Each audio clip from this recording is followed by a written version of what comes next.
देखिए अभी last class हम लोग जो लिए थे पार्लियामेंट का चल रहा, संसद। तो संसद कैसे काम करता है, संसद का क्या क्या सेशंस होते हैं। जैसे संसद में क्या होता है कि 3 सेशन होते हैं। जैसे आप मान लीजिए पार्लियामेंट, अब आप देखोगे जैसे ये संसद है, ठीक है। तो पार्लियामेंट कोई भी हो, चाहे विधानसभा असेंबलीज का हो चाहे संसद का हो। पार्लियामेंट मतलब होता है लोकसभा राज्यसभा, दोनों को मिला के हम क्या बोलते हैं, संसद बोलते हैं इसी, ठीक है। तो राष्ट्रपति, लोकसभा, राज्यसभा, तीनों को मिला के जो बनता है इसको बोला जाता है संसद। ये संसद एक वर्ड जो हम यूज करते हैं। और ऐसी ही संसद कहाँ होती है, स्टेट में, राज्यों में भी होती है। तो राज्य में हम विधानसभा बोलते हैं या असेंबली बोलते हैं, है ना। आप किस स्टेट से हैं? नहीं, सीडीएस तो है। किस स्टेट से हैं? राज्य क्या है आपका? बिहार से हैं जैसे आप। तो बिहार में क्या है, विधानसभा भी है और विधान परिषद भी है। दोनों चीज़ें हैं वहाँ पे। यूपी में भी ऐसी है कि विधानसभा भी है, विधान परिषद भी है, लेकिन सब जगह ऐसा नहीं है। जैसे मध्य प्रदेश है, वहाँ पे सिर्फ विधानसभा है, विधान परिषद नहीं है। तो विधान परिषद वगैरह होती है जो, तो सेम यही होती है। जैसे मान लीजिए इसको हम लोकसभा प्लस राज्यसभा, इसको क्या बोलते हैं, संसद बोला जाता है, ठीक है। ऐसे ही स्टेट की अगर बात करें, राज्य की आपकी बात करें, तो जैसे आपका बिहार राज्य है, तो बिहार राज्य है तो यहाँ पे क्या होगा, यहाँ पे दोनों चीज़ें होंगी। यहाँ पे असेंबली होगी, असेंबली का मतलब ही विधानसभा होता है, असेंबली। और दूसरा क्या होता है, एक होती है विधान परिषद बोलते हैं, जो कि राज्यसभा की तरह होती है, सेम इसकी तरह होती है। इसको क्या बोलते हैं, एमएलसी बोलते हैं। एमएलसी या हिंदी में इसी को बोलते हैं हम लोग विधान परिषद, विधान परिषद, ठीक है। तो विधान परिषद को समझ लीजिए जैसे राज्यसभा है, ठीक है, और असेंबली को समझ लीजिए जैसे लोकसभा है। दोनों अलग अलग होती हैं, ठीक है। तो लोकसभा, जैसे लोकसभा की संख्या 545 है, ठीक है, और राज्यसभा की संख्या 245 है, ठीक है। ये कम होता है, वो ज़्यादा होता है। ऐसे ही आपकी जो असेंबली है, विधानसभा है, इसकी भी कोई संख्या होगी। तो मान लीजिए बिहार की मुझे नहीं पता कितनी है, लेकिन शायद 290 के आसपास है, 290 के आसपास है। तो 290 ये हो गया, और हाँ, और इसका नहीं 60 लाख, तो ये तो इसका आ गया, तो राज्यसभा की संख्या। अब जैसे विधान परिषद क्या होती है कि कम से कम 40 से ऊपर होना चाहिए और 1/3 के नीचे होगा। तो मतलब इसका आप 1/3 लगा सकते हैं। 290 का 1/3 कितना होगा? 9 लाख कुछ। 9 लाख नहीं, वो तो आप राज्यसभा की बात कर रहे हैं। जैसे 1/3 कितना होगा 290 का? 90 के आसपास। तो मेरे हिसाब से विधान परिषद जो होगी 90 सीटें होंगी, 90 सीटें होंगी विधान परिषद की, ठीक है। तो ऐसे ही हम लोग हर स्टेट का अपना देख लेते हैं, ठीक है। तो ये ऐसे ही संसद काम करती है। अब हम लोग जो पढ़ रहे थे अभी लोगों की जो क्लास चल रही है, ये किसके लिए चल रही है कि संसद काम कैसे करता है, आखिर काम करने के तरीके होंगे। तो क्या होता है, इसमें सेशंस होते हैं, 3 होते हैं। जैसे मानसून, जैसे अभी बजट सेशन हुआ, बजट के बाद मानसून होगा, मानसून के बाद विंटर होगा, ठीक है। तो 3 सेशंस हैं। तो आप जैसा कमेंट, तो 3 सेशन है। तो पहला सेशन क्या कहेंगे, बजट सेशन, बजट। दूसरा सेशन जो होगा monsoon session, monsoon, sorry SW हो गया। और तीसरा होगा विंटर सेशन, विंटर। तो बजट क्या होता है, बजट जिसमें दिया जाता है। अभी जो फरवरी महीना चला इसमें बजट सेशन चला। दूसरा सेशन चलेगा बरसात में, बरसात में मानसून आता है, तो मानसून सेशन चलेगा, जो कि कब आता है, अगस्त में आता है। और तीसरा होगा विंटर सेशन, शीतकालीन सत्र, जो कि ठंडियों में होगा। वही मौसम के हिसाब से सेशन बनाए गए हैं। तो 3 महीने के सेशन होता है। याद रखना 6 महीने ज़्यादा गैप नहीं होना चाहिए। ये क्वेश्चन आता है कि कितना गैप नहीं हो सकता, 6 महीने ज़्यादा आप 2 सेशन के बीच में गैप कर ही नहीं सकते आप। तो जैसे बजट है, बजट मोस्टली फेब में चलता है, मानसून चलता है जुलाई अगस्त के आसपास, और विंटर चलता है नवंबर में। 3 सेशन चलते हैं संसद में। ऐसे ही 3 सेशन चलते हैं असेंबली में भी। असेंबली में कोई अलग नहीं है, वहाँ भी बजट होता है, वहाँ भी मानसून होता है, वहाँ भी विंटर सेशन होता है। तो तीनों सेशन को करके कंप्लीट करके हम लोग क्या पढ़ते हैं, पार्लियामेंट को पढ़ते हैं। अभी जो हम पढ़ रहे थे पार्लियामेंट कैसे काम करता है, तो पार्लियामेंट जैसे लोकसभा मान लीजिए है, तो लोकसभा काम कैसे स्टार्ट करेगा, 11 बजे चालू होता है, 11 AM, ठीक है। 11 AM से काम करता चालू करता है, कब तक, 5 PM तक, इतना काम होता है 11 बजे से लेकर शाम को 5 बजे तक। ठीक, तो अब इसको हर समय अलग अलग बांटा गया है कि कौन सा समय किस टाइम पे काम करेगा। तो जैसे आप खुद देखो कि जो टाइम की अगर बात करते हो तो जो 11 से लेकर 12 तक का समय टिल 11 टू 12, इस सेशन को क्या बोलते हैं हम लोग? क्वेश्चन आवर बोलते हैं। क्या बोलते हैं? Question hour. ठीक है, इसमें क्वेश्चन आवर होते हैं। क्वेश्चन आवर होता है जिसमें क्वेश्चन पूछे जाते हैं। ठीक है, और उसके बाद 12 बजे से 12 से 1 तक 1 PM, इसको क्या बोलते हैं? Zero hour. ठीक है, तो अब ये 2 आवर होते हैं जो मेन होते हैं, और तो फिर आगे हम रोटेशन में चलेंगे। अब क्वेश्चन आवर भी 3 टाइप के होते हैं। क्वेश्चन आवर का मतलब क्या होता है? आप क्वेश्चन पूछ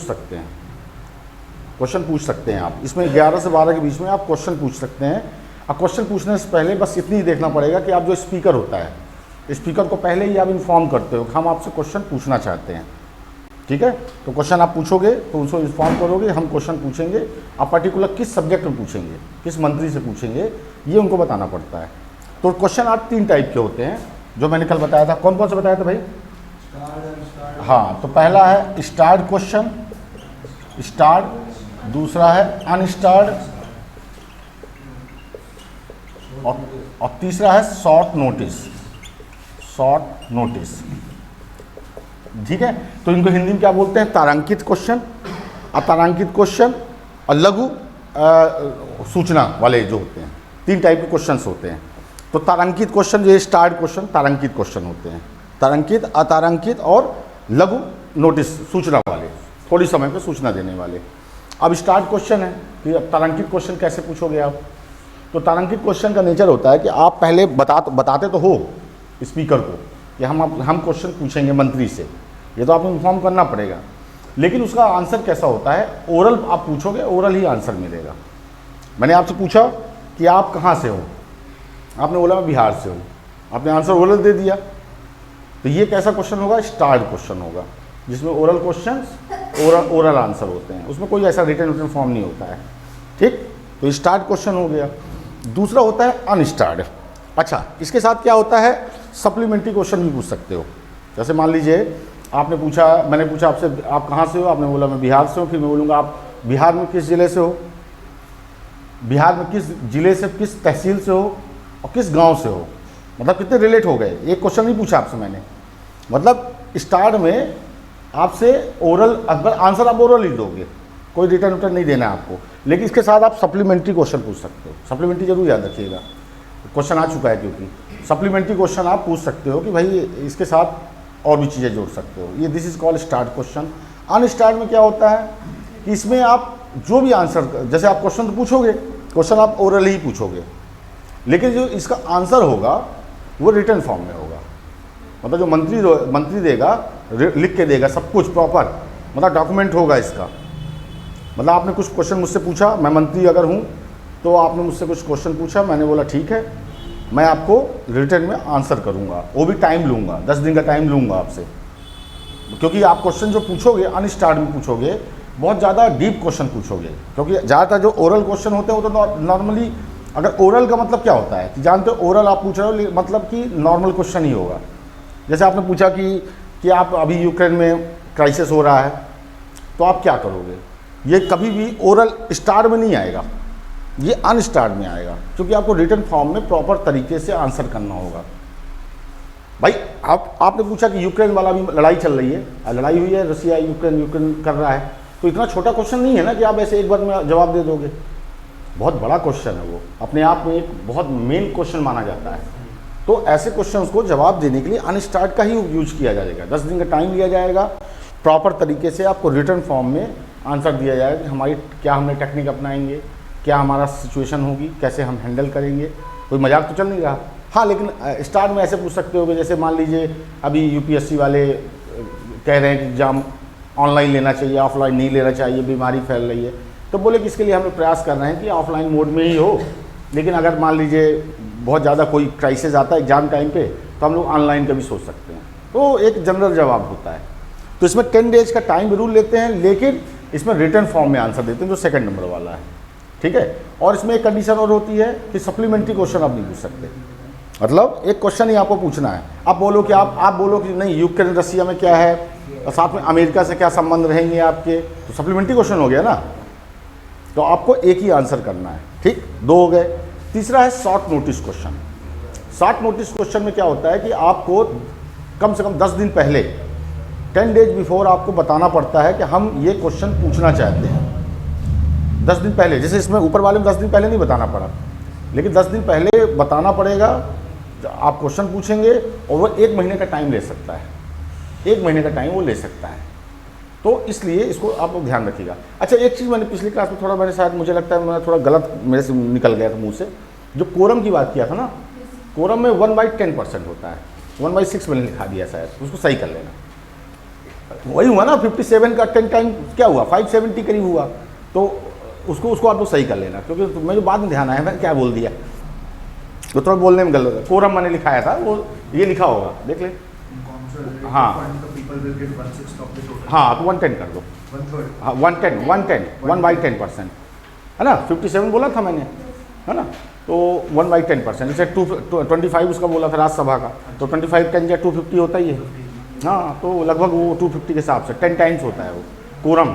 जो मिनिमम कोरम मतलब होता है कि मिनिमम कितनी संख्या होनी चाहिए, this is called quorum. Question पूछता है ये कि कोरम के आप क्या समझते हो। जैसे क्लास में मान लो मैं लिख दूँ कि मैं क्लास में 5 लोग अगर नहीं हैं, ये क्लास नहीं चलेगी, तो मिनिमम 5 तो होने चाहिए, अगर 5 नहीं है तो क्लास ही नहीं चलेगी।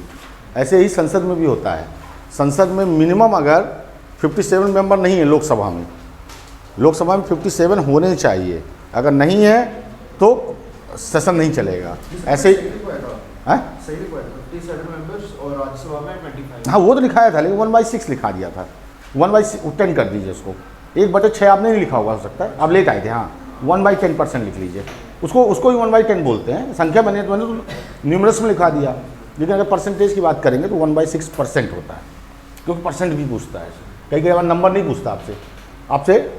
अब जैसे 2/3 मेजोरिटी 1/3 मेजोरिटी क्यों पूछता है, कभी कभी आपसे कब बोलता है कि उसका 182 मेंबर्स, अगर आप निकालोगे वो तो बात अलग है, तो परसेंटेज में पूछता है, तो मैं इसलिए परसेंटेज में दोनों को लिखा दिया मैंने। अगर ये पूछे तो ये भी जानो आप, वो भी जानो, कोरम जानना जरूरी है। कोरम हर जगह कोरम होता है। जैसे मान लीजिए बिहार का 290 सीट है, तो विधानसभा तभी चलेगी जब इसका 110% होगा। तो 110 कितना होगा, 29 के आसपास होगा। 29 अगर बंदे नहीं हैं, सेशन नहीं चलेगा। राज्यसभा में ऐसी है, 25 कम से कम होने चाहिए, तो 25 अगर नहीं है तो नहीं चलेगा। तो ये लिमिटेड मिनिमम बोला गया कि इतना मिनिमम नंबर्स होने चाहिए, ठीक है। तो अब देखो start unstarred short notice. Short notice में बस यही होता है कि आपको पहले ही बताना पड़ता है और उसको 1 महीने का भी टाइम मिल जाता है कि वो आंसर प्रॉपर देगा। तो आप देखो पहला क्वेश्चन नॉर्मल होता है, दूसरा थोड़ा तगड़ा, शॉर्ट नोटिस और ज़्यादा डीप इम्पैक्ट। इन क्वेश्चनों को पूछा जाता है, ठीक है। 11 से 12 के बीच में क्वेश्चन आर होते हैं, उसके बाद वाले भी आगे क्वेश्चनिंग ही होती है, लेकिन उसके बाद जो 12 बजे से 1 बजे का टाइम होता है उसको बोलते हैं 0 आवर। 0 आवर कहीं भी कॉन्स्टिट्यूशन में दिया नहीं है, याद रखिएगा, ठीक है। 1967 चालू हुआ, मैंने लिखाया भी पिछली क्लास में, ठीक है। तो 0 आवर में क्या होता है, 0 आवर में ऐसे क्वेश्चन पूछे जाते हैं जिनमें आप स्पीकर को बोलते नहीं हो कि हम आपसे क्वेश्चन पूछना चाहते हैं, नहीं, ऐसा कुछ नहीं है। 0 आवर में कोई ऐसा नहीं बोला जाता कि हम क्वेश्चन पूछेंगे, ये क्या होगा। वो लोग बस जो भी मंत्री संबंधित होता है, कोई मान लो नेशनल इंटरेस्ट का क्वेश्चन है, जैसे आप लोग मेंबर ऑफ पार्लियामेंट हो, आपको लगता है ये क्वेश्चन पूछना चाहिए, तो आप लोग एक जनरल पूछ सकते हो। जैसे मान लीजिए कोई घटना घटी पर्टिकुलर किसी राज्य में या किसी स्टेट में, उस क्वेश्चन को उठाना उस टाइम पे लगता है कि उठाना चाहिए, तो आप उठा सकते हो। कोई क्राइसिस अभी चल रहा हो, करंट क्राइसिस चल रहा हो, उसके लिए आप क्वेश्चन उठा सकते हो, ठीक है। तो वो 0 आवर 1 घंटे का टाइम, जैसे मैं आपको दूं कि 10 मिनट का टाइम है, मुझसे जो चाहे पूछ लो। पढ़ा तो मैं भी संसद रहा हूँ, तो अभी क्वेश्चन भी आप संसद से ही करोगे, लेकिन आपका मन है कि यार फंडामेंटल राइट्स से थोड़ा क्वेश्चन पूछ लें, वो भूल रहा है कुछ चीज़ें, तो आप पूछ सकते हो। तो ऐसे टाइम को ही 0 आवर बोला जाता है, ठीक है। फिर 0 आवर समझ में आ रहा ना। 0 आवर में आप मुझसे, मैं आपको मतलब पढ़ा रहा हूँ, 10 मिनट का टाइम दूँ कि आप जो पिछला पढ़ाया है आप कोई भी पूछ लो मेरे से, 1 घंटे टाइम दे रहा हूँ, उसके बाद वाला टाइम नहीं होगा। और उसके बाद फिर से लंच टाइम होगा, और लंच के बाद लगातार 5 बजे तक पूरे क्वेश्चनिंग होती रहेगी। यही स्टार्ट अनस्टार्ट शॉर्ट नोटिस सब कुछ चलता रहेगा, ये है पूरे पूरे दिन का काम, और ये काम करना बड़ा ज़रूरी है। अब जैसे आज ही देखो, आप लोग देखो खुद स्ट्रेटजी कितनी बन रही है, इतना सब कुछ हो रहा है। मान लो अभी अभी कोई क्वेश्चन ही पूछ ले कि भाई हम आपसे क्वेश्चन पूछना चाहते हैं, क्या एक पूरे इशू पे, तो आप तुरंत आंसर नहीं देगा कोई भी, उसके लिए 10 दिन का टाइम चाहिए, सब कुछ बताएगा क्या है भाई इतना जल्दी डिसीजन कैसे पहुंच जाओगे। हम कहते हैं अटैक तो कर रहा रसिया, लेकिन रूस अटैक कर रहा था, रूस के ऊपर क्या हम प्रतिबंध लगा देंगे? लगा देंगे तो हमारी भी तो हालत ख़राब होनी है, तो सारी प्रॉब्लम्स है, ठीक है। तो उसको सब कुछ करते रहना। तो आप लोग थोड़ा थोड़ा इंटरनेशनल पूरा पढ़ते रहो, आज तो पूरा पेपर छाया हुआ है, मैंने आपको पढ़ाया भी है, ठीक है। तो इसलिए आप लोग घबराना नहीं है, मैं इसलिए करंट भी बताता रहता हूँ बीच बीच में। तो आप लोग ध्यान रखिएगा, जैसे ब्लैक सी कहाँ है, सिया पजोब कहाँ है, कर्ज कहाँ है ना, क्रीमिया कहाँ है, और पूरा यूक्रेन कहाँ है, डॉनबास एरिया किसको बोलते हैं, डोनबास को लुहांस्क को बना करा दिया ना, इन दोनों को मिला के डोनबास बोला जाता है। डोनबास रीजन को क्या किया, स्वतंत्र घोषित कर दिया। स्वतंत्र घोषित क्यों किया? क्योंकि अब रसिया डायरेक्ट इस पर इंटरफेयर कर पाएगा। अभी तक क्या था कि वो कब्जा जरूर, किसका कब्जा था? कब्जा कोई रसिया का कब्जा नहीं था, जो वहाँ सेपरेटिस्ट रहते थे, जो रसिया को सपोर्ट करते थे, उन लोगों का कब्जा था। रशियन ऑरिजिन सेपरेटिस्ट बोला जाता है। रसिया डायरेक्ट कब्जा नहीं किया था। अब क्या किया उसने, स्वतंत्र देश बना दिया। तो स्वतंत्र देश बना दिया तो अब उसकी सुरक्षा के लिए ट्रीटी साइन हो गई, तो सुरक्षा देगा, और सुरक्षा देगा तो पूरी आर्मी वार्मी डिप्लॉयड कर देगा, किया भी उसने। यही है, ठीक है।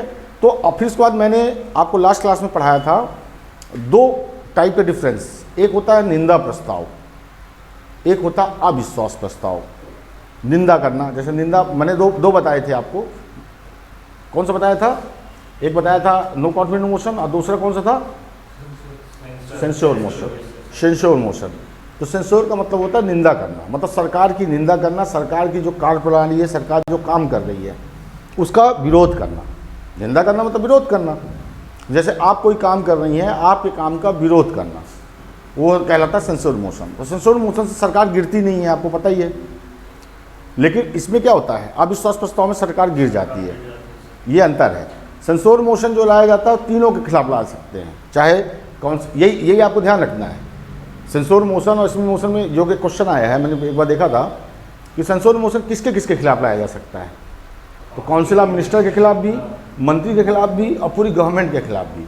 लेकिन अविश्वास प्रस्ताव सिर्फ मंत्री के खिलाफ लाया जाता है, ये भी अंतर आपको समझना है, ठीक है। तो इस तरह से आप लोग देखिएगा ध्यान से थोड़ा सा, सेंश्योर मोशन, ये मोशन। अब आते हैं तीसरा जो बात करेंगे हम लोग, प्राइवेट बिल और पब्लिक बिल की बात करेंगे। प्राइवेट और पब्लिक बिल, यहाँ से क्वेश्चन भी आता है कि what you understand by the private bill and public bill, ठीक। तो अब देखो, जो प्राइवेट बिल होता है बहुत ज़्यादा खतरनाक बिल होता है, खासतौर पर पब्लिक बिल।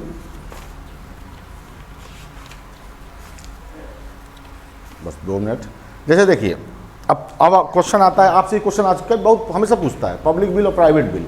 याद रखिएगा, पब्लिक का मतलब होता है सरकारी, और प्राइवेट का मतलब होता है व्यक्तिगत। तो निश्चित है कि जो सरकारी बिल होगा कौन लाएगा? मंत्री लाएगा। और पब्लिक बिल कौन लाएगा? इंडिविजुअल लाएगा। मतलब ऐसे समझिए कि जो मंत्री लाता है उसको हम पब्लिक बिल बोलते हैं, ठीक। और जो प्राइवेट बिल होता है वो इंडिविजुअल, जो मिनिस्टर नहीं है, भाई रूलिंग मतलब ला दोनों सकते हैं, रूलिंग पार्टी का भी, अपोजिशन का भी, लेकिन वो बंदा मंत्री नहीं होगा। जैसे मंत्री क्या, सारे मंत्री तो होते नहीं हैं, तो जो मंत्री लाता है उसको हम क्या बोलते हैं? Public bill.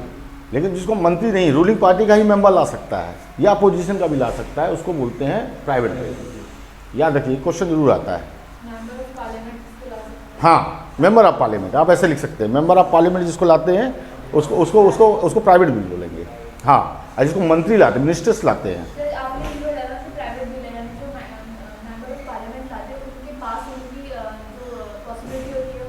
कम। बिल्कुल सही कह रही हैं। हाँ, पब्लिक बिल की ज़्यादा होती है। पब्लिक बिल क्योंकि मंत्री लाता है ना, तो मंत्री लाता है तो फिर पूरी गवर्नमेंट लग जाती है, रिस्पॉन्सिबिलिटी लेती है। लेकिन मान लीजिए इंडिविजुअल आप लाए, तो उसमें इतना ज़रूरी नहीं रहता कि पूरे लोग लग जाए। वो अलग बात है, पास हुए हैं, ऐसा नहीं पास नहीं हुआ है, लेकिन पास होने की संभावना कम होती है। लेकिन जो पब्लिक बिल होता है उसकी पास होने की संभावना ज़्यादा होती है। जरूरी नहीं कि पास हो जाए, लेकिन प्रोबेबिलिटी की जहाँ बात है तो प्रोबेबिलिटी ज़्यादा होती है, ठीक है। ये जो प्राइवेट बिल होता है तो उसकी भी डिस्कशन वो सेशन में होती होगी बजट के? सब कुछ होता है। प्राइवेट बिल भी अगर आप लाते हो तो आखिर उसकी रिलेवेंसी तो चेक होगी ना। जैसे शशि थरूर ने कई बार लाया, कई और मंत्री लाते हैं, तो भाई आखिर बात तो उसमें हम करेंगे ना कि आखिर मुद्दा क्या है। आपने बिल लाया, अब बिल में बकायदे वोटिंग होती है, ऐसा भी नहीं कि आप उसको ऐसे छोड़ दोगे। भाई पहले कोई बिल लाया जाता है, उसमें डिस्कशन होता है, वो बंदा जो रिस्पॉन्सिबल है, जो लाया है, इंडिविजुअल ला सकते हैं, अकेला भी ला सकता है वो, तो वो अपनी इसको बताएगा कि आखिर जैसे अभी एक बिल आया था, एक बार आया था कि हमारे यहाँ क्या लागू करना चाहिए, हमारे जो यूरोपियन प्रणाली है, रिकॉल सिस्टम। रिकॉल का मतलब क्या होता है कि जैसे मंत्री आपके यहाँ आपके बनते ना, जैसे आपने चुनाव वोट दिया, 5 साल के लिए आपने चुनाव कर लिया, 5 साल तक वो बंदा रहता है, चाहे वो आपको अपना मुंह ना दिखाए, लेकिन 5 साल तक आप उसको हटा नहीं सकते हो। लेकिन यूरोप में ऐसा नहीं है।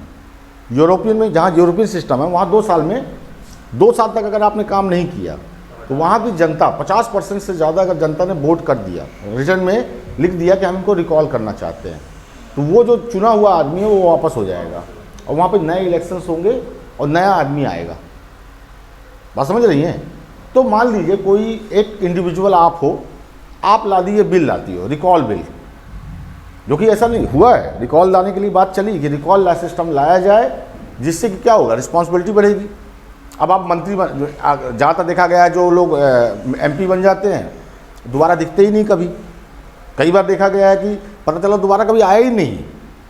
अभी हेमा मालिनी को ही देखा गया, मथुरा में लोगों ने विरोध किया कि 3 साल से वो आई नहीं मथुरा। जब चुनाव होते तब आ जाती है, तो भाजपा की लहर है तो जीत जाती है। तो ये लोग क्या है, ये लोग तो हीरो हीरोइन लोग हैं, इनका तो अपना काम है हीरो करना।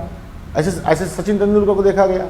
भाई साहब वहाँ नियम है, राज्यसभा में नियम ये है कि अगर 60 दिन तक, 60 दिन मतलब सेशन के 60 डेज तक, एक सेशन के बाद दूसरा सेशन जब होता है, 2 सेशन तक अगर लगातार आप नहीं आए तो आपको सस्पेंड हटाया जा सकता है। तो बंदा जब 60 दिन के पहले ही 57 डेज में पहुंचा, 2-3 अटेंड किया, फिर गोल हो गया। अरे जब टाइम ही नहीं है तो बनते क्यों हो? आपको बनाया किस लिए गया है कि आप आखिर देश के लिए काम करो। धर्मेंद्र को ही देख लो, बीकानेर से बना था सांसद हीरो। बताते हैं कि वो 5 साल तक, उसकी तो रिपोर्ट तक करवा दी गई थी थाने में कि ढूंढ के लाने वाले को 5 लाख रुपए इनाम दिया जाएगा। धर्मेंद्र को, बताइए, हीरो को, क्योंकि बंदा गया ही नहीं दोबारा। ऐसा नहीं होना चाहिए ना। तो रिकॉल सिस्टम लाने की बात मान लो आप करते हो तो गलत नहीं करते हो। अब रिकॉल आप बोल रहे हो रिकॉल लाओ, लेकिन आप बिल, कोई अपने पहलों को कुल्हाड़ी मारेगा? भाई वोट तो इनको ही करना है, अंडरस्टूड है, वो फेले हो जाना है, हो जाएगा, किससे ज़्यादा क्या होगा। लेकिन वो सामने वाला डेयर दिखाया ना और रिकॉल लाने की कोशिश किया उसने, लेकिन सक्सेस नहीं हुआ, अलग बात है। हो सकता कभी जीवन में सक्सेस भी हो जाए। और सोचो अगर हो जाए तब क्या हो, तब सारे सांसद नाक रगड़ेंगे वहीं पर बैठे बैठे। जो आपका अधिकार होगा कि हर 2 साल में आप, लेकिन दिक्कत ये है कि ये छोटी पॉपुलेशन के लिए तो ठीक होता है। अब अपने यहाँ सोचिए, इतनी पॉपुलेशन है, एक बार वोट कराते हैं, पूरी इकोनॉमी क्रैश कर जाती है। अगर देखा जाए तो पूरी इकोनॉमी, बहुत पैसा लगता है। अब सोचिए आप अगर ऐसे कराओगे तो आए दिन अपने यहाँ तो नाटक चलता है, लेकिन ये बहुत बड़ा रिफॉर्म भी है। लोगों को डर तो रहे कम से कम। भाई होगा, बिल्कुल होगा, आपके अंदर डर रहेगा। आज ये बताइए, डर बहुत बड़ी चीज़ है। कहते हैं डर नहीं होना चाहिए। जैसे अब स्कूल में चलता था कॉर्पोरल पनिशमेंट, ठीक है। मेरे एक इंग्लिश के टीचर थे, उनकी एक आदत थी, भयंकर मार कुटाई वाले स्कूल में पढ़े हैं, तो वो उनका स्पेलिंग्स वगैरह का बहुत वो ध्यान देते थे। और जब ना बने तो 2 डंडे लेके परमानेंट आते थे। और वो क्या करते थे, 2 डंडे तो तोड़ के जाते थे, 4-5 और डंडे भी रखते थे। अब भाई साहब जब मारते थे तो एक हाथ नहीं चलता, नीचे से ऊपर से नीचे 4 राउंड मारते थे, एक बच्चे को लाल कर देते थे। भाई साहब इतना खौफ था हम लोग को, मैं कुछ पढ़ूँ नहीं पढ़ूँ इंग्लिश तो, लेकिन हाँ मेरा भी रिकॉर्ड था, मैं बड़ाई नहीं कर रहा हूँ। वो आदमी लाइफ में मुझे टच नहीं कर पाया, कभी टच नहीं किया। एक बार टच किया धोखे से, अपने से कोई स्पेलिंग पूछा, इंडिपेंडेंस डे टाइप कोई स्पेलिंग, मैंने सही बताई, सुनने में उसको एक स्पेलिंग गलत हुई। उसने बोला तू 1-2 डंडे मारे होंगे। मैंने बोला हद कर दिया यार, मार कैसे सकता है। उन्होंने और बोला सर ये बोला नहीं, ये इसने ये मिस्टेक किया। मैं कहा, मैं उसी समय भैया, मैं कहा सर ये गलत बात है सर, अब ये डंडे जो मारे इसको रिप्लाई करो क्या है। बोले यार अब क्या करूँगा, तो अब क्या कर सकते हैं। मैं कहा कोई बात नहीं, अब करता कुछ, अब टीचर हैं तो छोड़ देता हूँ, नहीं तो, क्योंकि मैं पता था मार खाने से अच्छा है कि अपनी इमेज भी तो कोई चीज़ होती है। मैं इंग्लिश, लेकिन अच्छी बात है, आज उन्हीं की देन है कि हम लोग अच्छा स्पोकन हर चीज़ है वो बंदा, लेकिन कॉर्पोरल पनिशमेंट की वजह से हम पढ़ पाए, हम सच्चाई बता रहे हैं। और आज क्या हुआ है, आप एक थप्पड़ नहीं मार सकते किसी को, अब बच्चा बच्चा कुछ भी करे, आप कुछ नहीं कर सकते हो भाई, कॉर्पोरल पनिशमेंट है। माँ बाप इतने एक्टिव हो चुके हैं, अब एक थप्पड़ मार दो, अगले दिन पिताजी पूरा आ जाएंगे, लाओ लश्कर के साथ पहुँच जाएंगे। तो बच्चा अब क्या करेगा? बच्चा तो जेम्स बॉन्ड बना हुआ है, पबजी खेल रहा, पीछे बैठ के लो भैया, उसको बोल दिया मोबाइल क्यों लाया, शिकायत कर दिया कि मेरे को गलत सलत बोल रहे थे, अब क्या बोलेगा आदमी? तो टीचर भी कुछ नहीं करते। तो यही सारी चीज़ें हैं, एक डर बड़ा ज़रूरी होता है, अगर डर आ जाए तो बात बन जाए। तो प्राइवेट बिल का मतलब ये होता है, पब्लिक बिल का मतलब ये होता है। ये क्वेश्चन आता है, इसको थोड़ा सा लिख लीजिए, बस हो गया। आपका मीडियम हिंदी है कि इंग्लिश है? हिंदी है, कोई बात नहीं, मैं आपको हिंदी में भी लिखा देता हूँ। मेरे तो मम्मी इसको टीचर को डंडे पकड़ा के आती थी कि लिटरली मेरे पापा को मैंने एक दिन बताया, पापा बहुत मारते हैं सर। बोले ऐसा है, अगर मैं चला गया ना तो मैं तो बोल के आऊँगा उसको उल्टा लटका के मारो, तो मैं नहीं जानता तू कौन आदमी है, तुम लोग बिना डंडे के बात ही मानोगे ही नहीं। और सच में मार खा खा के हम लोग जेम्स बॉन्ड बन गए। अब आप इससे अनुमान लगाइए, मेरे पापा जी कभी नहीं मारते थे, मेरे पापा की आदत है, मम्मी के मार का कोई वैल्यू ही नहीं है, 2 थप्पड़ 4 थप्पड़ कितना मारेंगी, मतलब याद भी नहीं रहता था कि किस लिए मारा। क्योंकि देखो फादर होता है, पापा मेरे साल में 3 से 4 बार मारते थे, मुझे अच्छे से याद है। कभी मारते थे बहुत अट्ट हो जाती थी, लेकिन आज भी जो मैथ एक बार मुझे मैथ पढ़ा रहे थे, मुझे आ ही नहीं रहा था, 1-2 थप्पड़ मारा तो भूल गया, प्लस माइनस भी और कुटाई मचाए। लेकिन आज भी जो मैथ उन्होंने बताई है मुझे अच्छे से याद है। अब मेरी माँ ने क्या पढ़ाया मुझे आज तक याद नहीं है, तो वो रोज़ पढ़ाती थी, क्या दिक्कत है, यूज टू हो चुके थे। तो लेकिन फादर वगैरह होते हैं, बड़ा ध्यान देते हैं, जब भी कूटते हैं ढंग से कूटते हैं। तो उनकी मार देखो आज भी याद, मुझे एक एक कारण मैं बता दूंगा, 10-20 कारण तो मैं बता दूँ क्यों मार खाया, तो आदमी याद रहता है। अब माँ की मार को कौन सा याद रखना है अच्छा है, चलो लिख लो, पब्लिक बिल प्राइवेट बिल पहले पब्लिक बिल प्राइवेट बिल, पहले मैं इंग्लिश लिखा फिर आपको लिखा देता हूँ, एक एक करके लिखाता हूँ, ठीक है। पहले लिख लीजिए, इसको लिखिए सरकारी बिल और व्यक्तिगत बिल, सरकारी और व्यक्तिगत। तो पब्लिक बिल क्या होगा, पहले लिखिए इंग्लिश वाले लिखिए, it is introduce in the parliament by a minister, it is introduce in the public bill, it is introduce in the parliament by a minister, इसको अंडरलाइन कर लो, parliament by a minister, parliament by a minister. और private में लिखिए it is introduce any member of parliament other than a minister. हाँ आप लिखिए, ये संसद में मंत्रियों के द्वारा प्रस्तुत किया जाता है, ये संसद में मंत्रियों के द्वारा प्रस्तुत किया जाता है। और इसको लिखिए प्राइवेट बिल में लिखिए, जो व्यक्तिगत बिल है, इसे कोई भी सांसद संसद में प्रस्तुत कर सकता है, कोई भी सांसद संसद में प्रस्तुत कर सकता, सांसद होता है संसद में प्रस्तुत कर सकता है, ठीक। इसको लिखिए, हाँ इसमें लिखिए इट हैज, पब्लिक बिल में लिखिए it has greater chance to be approved by the parliament, it has greater chance to be approved by the parliament. और इधर लिख लीजिए it has lesser, LESSER, it has lesser chance to be approved by the parliament, lesser chance. इधर लिखिए, आप लिखिए हिंदी में, इसकी पास होने की संभावना ज़्यादा होती है, इसके पास होने की संभावना ज़्यादा होती है। और दूसरे में लिखिए इसके पास होने की संभावना कम होती है।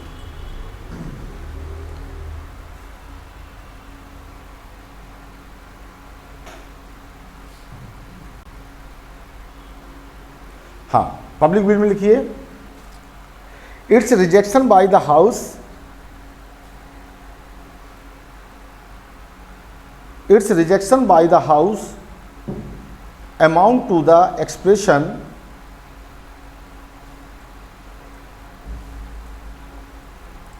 its rejection by the house amount to the expression not to be resignation of the government, resignation of the government,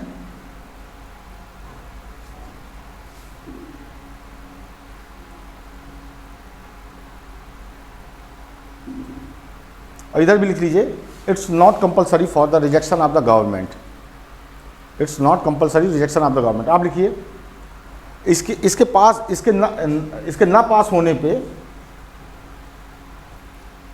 में संसद भंग होने की संभावना नहीं होती है, संसद भंग होने की संभावना नहीं होती है। और दूसरे में भी लिख लीजिए, इसमें भी नहीं होती है, इसमें भी संसद भंग होने की संभावना नहीं होती है। ठीक है। हाँ, अब एक लास्ट जो इंपॉर्टेंट है ये लिख लीजिए, इससे आपको सब समझ में आ जाएगा। लास्ट है, it's introduction in the house requires, it's introduction in the house requires 7 days notice. Underline करिए 7 days नोटिस को, और इसको लिखिए, it introduction in the house requires 1 month notice. हाँ, अब आपको अब आए,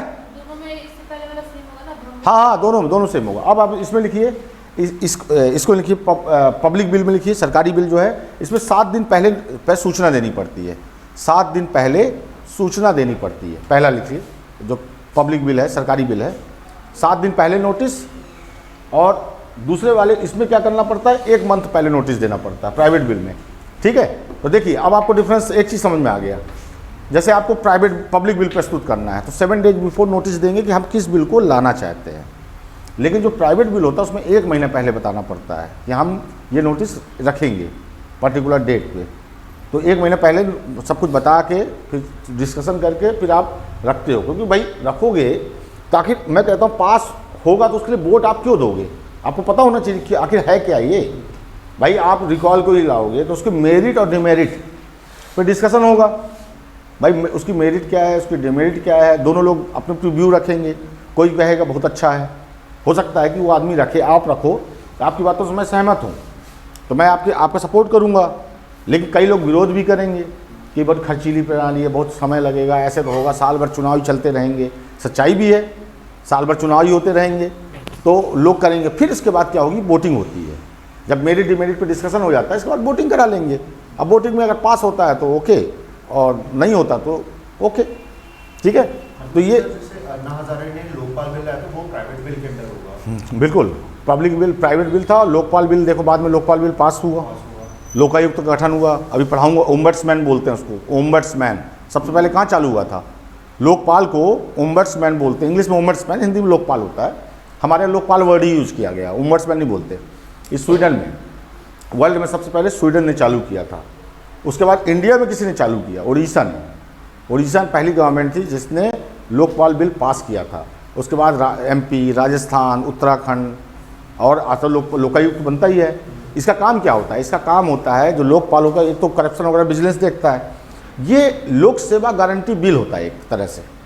जैसे लोक सेवा गारंटी बिल का मतलब क्या होता है कि आपको करीब 25 से 30 सर्विसेज ऐसी होंगी जिनका पर्टिकुलर डे डिसाइड होगा, इतने दिन में आपको देना। जैसे कोई सरकारी कर्मचारी है, आपका मान लीजिए जाति प्रमाण पत्र बनना है।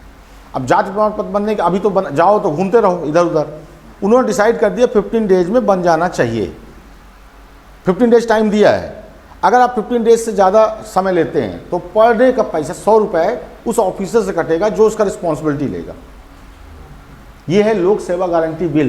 ये बहुत अच्छा है कि भाई आखिर इससे क्या हुआ, रिस्पॉन्सिबिलिटी तो आएगी कि मान लीजिए कास्ट सर्टिफिकेट 15 दिन, नल का कनेक्शन 5 दिन, मीटर कनेक्शन 10 दिन, ठीक। आपका सीवेज पाइपलाइन 10 दिन में ठीक हो जानी चाहिए। अगर नहीं होती तो संबंधित जो इसका रिस्पॉन्सिबल अफसर होगा उसकी सैलरी से पैसा कटेगा।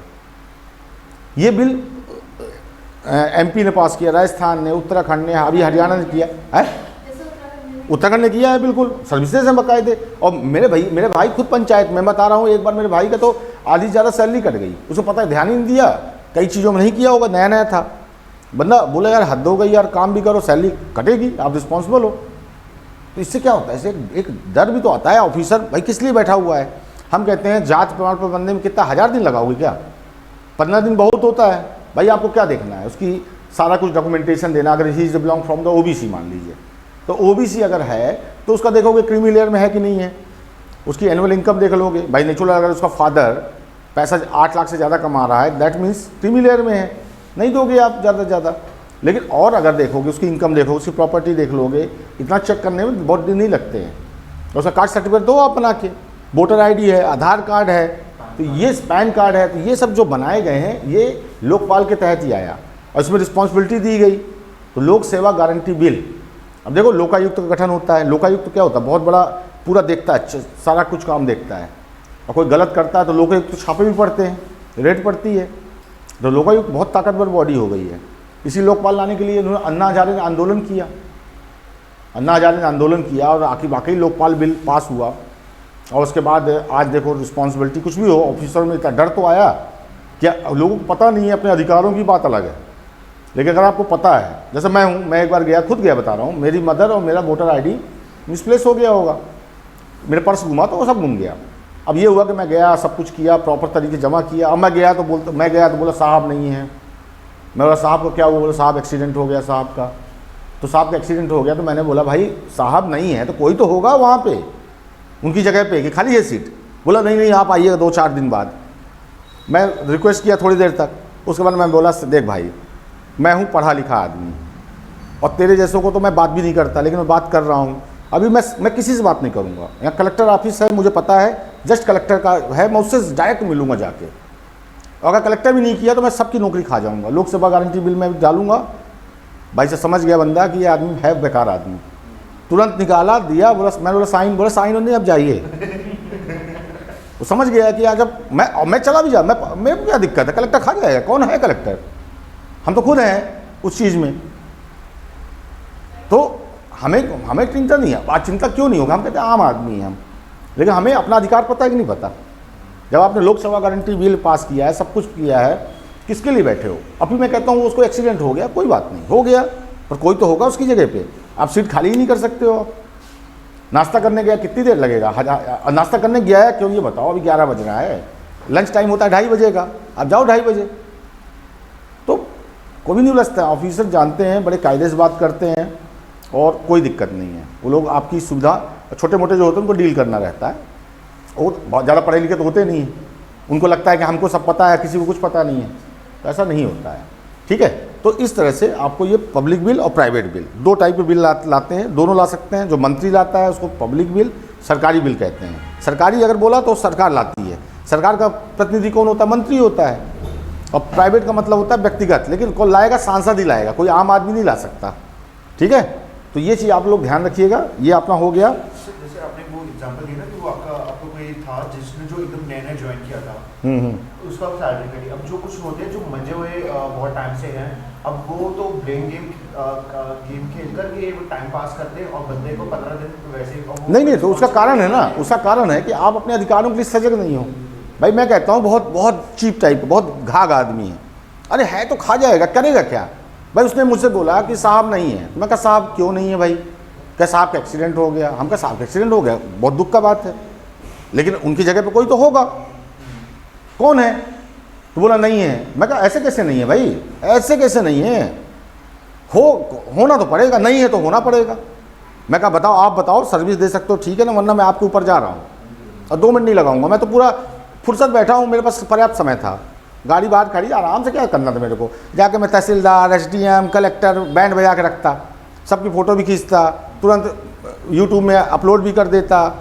मेरे पास CM की भी साइट पड़ी है, सब पड़ा है, CM हेल्पलाइन होती है उसमें डाल देता। भाई साहब अगले दिन तो मुझे लगता है कलेक्टर्स नीचे तक सब नाप जाते। मैं फुर्सत बैठा हूँ, मेरे पास फोकटा आदमी हूँ, मेरे पास समय के पर्याप्त, और साइट हर जगह मिलती है। अब तो PMO को भेज दो डायरेक्ट, सीधे PMO को भेजो, CM को भेजो, चीफ सेक्रेटरी को भेजो, सबका नंबर पड़ा हुआ है, SDM को भेजो, खा जाओ। बैठे बैठे करना क्या है, मोबाइल तो है ना। पहले नहीं था ऐसा, पहले क्या होता तो बाकायदा एप्लीकेशन बनानी पड़ती थी, बहुत सारी चीज़ें होती थी। अब डरते हैं हर कोई यार, अपने ऊपर बैठा हुआ वो तो सीधे इतना झिझराए रहते हैं, वो सस्पेंड करो इसको। तो आप अगर 4 लोग हैं ना, आपके पास अगर 2 घंटे भी समय है ना, आप पूरे स्टेट को हिला दोगे और साथ में PMO तक पहुंचा दोगे बात, इतनी ताकत है आपके अंदर। पर वही है कि हम लोग हेल्पलेस रखते हैं, हमको क्या है ना, गुलामी की आदत पड़ी है। हम लोग बेसिकली बहुत टाइम तक गुलाम रहे हैं, तो हमारी जो परवरिश भी होती है गुलामी वाली ही होती है। हम पैदा होते हैं तो माँ बाप का डर, मार मार के, बड़ा भाई का डर, बड़ी बहन का डर, अगर छोटा बच्चा है, बड़े होते होते कुछ बड़े हुए तो थोड़ा सा सीखे साखे, फिर वाइफ डंडा किए रहती जिसकी शादी वादी हो गई, उसके बाद आगे बढ़े तो बच्चा बड़ा हुआ तो वो डंडा किए, मतलब पूरी ज़िंदगी हम परेशान रहते हैं। क्योंकि अपने अधिकारों के लिए सजग रहिए, आपको अपना अधिकार मिलेगा, और लड़ने के लिए तैयार रहिए। लड़ना मतलब फाइट नहीं करना है, पढ़े लिखे लोग हैं तो अपने अधिकारों के लिए लड़िए, और आप अगर डिसेंट बात करेंगे आपको रिस्पेक्ट मिलेगा। फालतू बातें मत करिए। अपने एक लहजा होता है, एक व्यक्तिगत एक बोलचाल होती है, उसको हमेशा लाना चाहिए।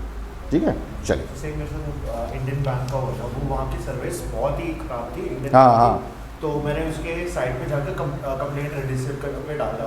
उसके 2 दिन बाद ही मेरे को कॉल आई और वो बता रहे कि सॉरी सर, आप तो हमारी फैमिली, वो तो बोलेगा। वो स्टार्ट। हाँ। दूसरे दिन मैं गया बैंक में, तो फिर बैंक में गया तो मैंने वहाँ पे गार्ड को बोला कि मैंने डाल रखा था, आप कौन भक्ति, वो सामने से पहचान ली, क्योंकि कोई कंप्लेंट करता ही नहीं था, और किसी ने कर दी ना तो सबको पता चल गया। मैंने कहा आइए, और फिर उस टाइम पर मेरे सारा काम जो था वो इतनी फटाफट हुआ ना।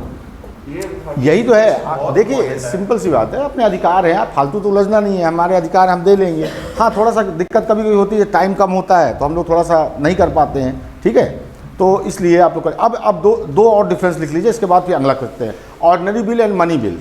ऑर्डिनरी मतलब सामान्य बिल और मनी बिल।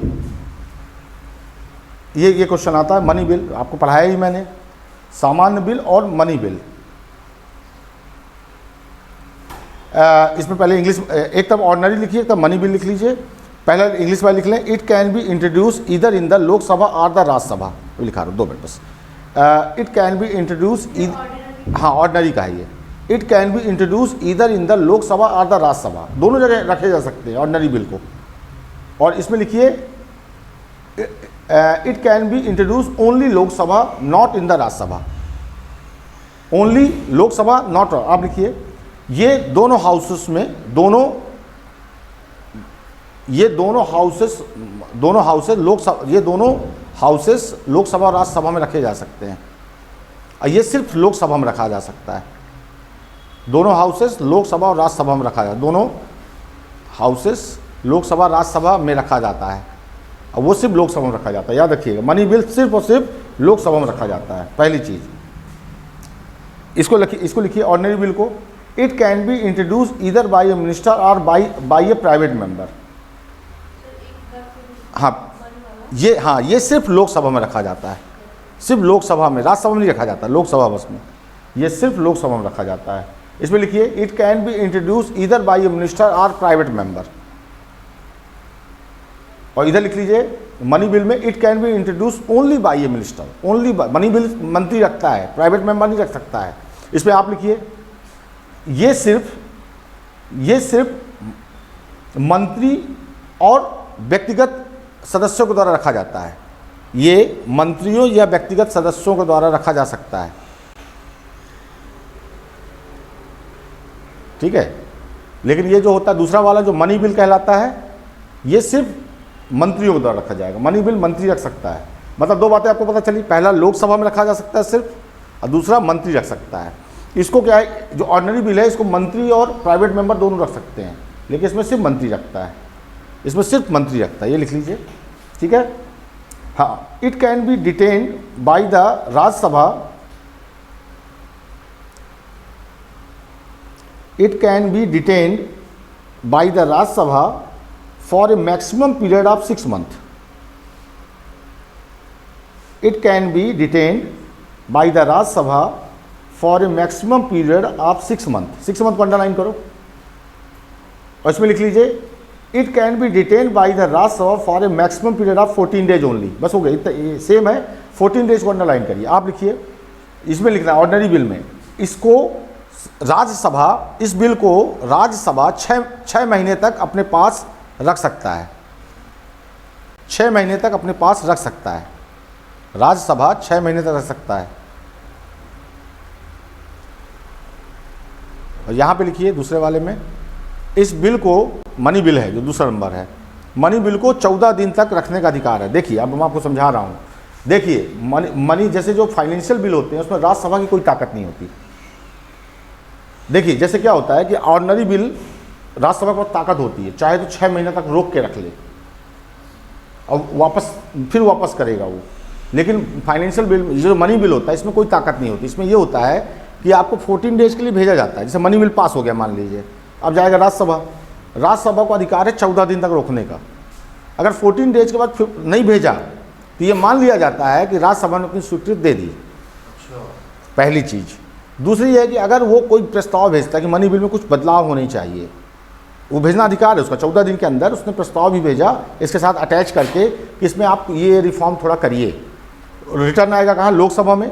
वो लोकसभा पे डिपेंड करता है कि राज्यसभा की बात माने या ना माने। मतलब देखो, राज्यसभा में कोई ताकत नहीं, राज्यसभा को सिर्फ 14 दिन के लिए भेज देते हैं। तुम अगर 14 के 15वें दिन नहीं, 14 दिन नहीं वापस किए तो ये मान लिया जाएगा आपने स्वीकृति दे दी। और अगर आप कोई भेजते भी हो सुधार के लिए, वो मानना न मानना लोकसभा पर निर्भर है। इसका मतलब ताकत किसकी है? लोकसभा की है फाइनेंशियल मैटर में। ऑर्डिनरी बिल में ऐसा नहीं है। ऑर्डिनरी बिल में 6 महीने भेजेगा और जो प्रस्ताव भेजेगा उसको मानना भी पड़ेगा आपको, फिर उस पर चर्चा होगी, फिर वोटिंग दोबारा होगी। मान लीजिए एक बार कोई बिल अगर लाया गया, सिंपल बिल है, रिकॉल बिल है, मान लीजिए रिकॉल बिल सिंपल बिल है, वो लाया गया लोकसभा में, लोकसभा में पास हो गया। अब जाएगा कहाँ? राज्यसभा जाएगा। राज्यसभा में 6 महीने तक वो रोक सकता है।